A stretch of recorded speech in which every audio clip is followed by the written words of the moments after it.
నమస్తే అండి. ఈరోజు ఒక ముఖ్యమైన విషయాన్ని మనం తెలుసుకుంటున్నాం. ఏదైనా ఒక మనుషులు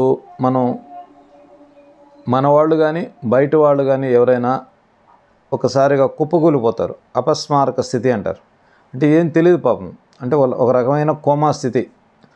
అలాంటి స్థితి పడిపోయినప్పుడు, ఏదైనా ఫిట్స్ వచ్చినప్పుడు, ఏదైనా యాక్సిడెంట్ జరిగి పడిపోయినప్పుడు మొట్టమొదటిగా మనం చేయాల్సింది ఏంటంటే, చల్లటి నీళ్ళు కొంతమంది నోట్లో తాగిస్తారు. అలా చేయకూడదు. లేకుంటే వదిలేయటమే. వేడి నీళ్ళు తాగించాలి. ప్రధానంగా ఈ ముక్కు కింద ఇక్కడ ఒక గుంట ఉంటుంది పెదం దగ్గర.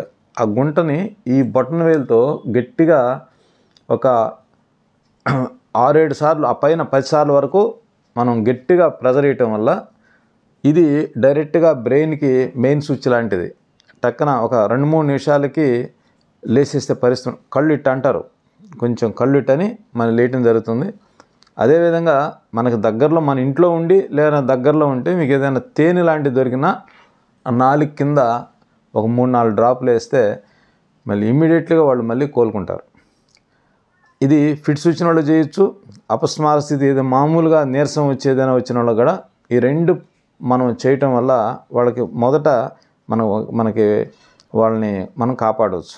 మామూలుగా అలోపతి డాక్టర్లు అయితే ఈ 2 వేళ్లతో ఇక్కడ కొన కొసల్లో వస్తారు లోపల ఐసీలో తీసుకున్నప్పుడు.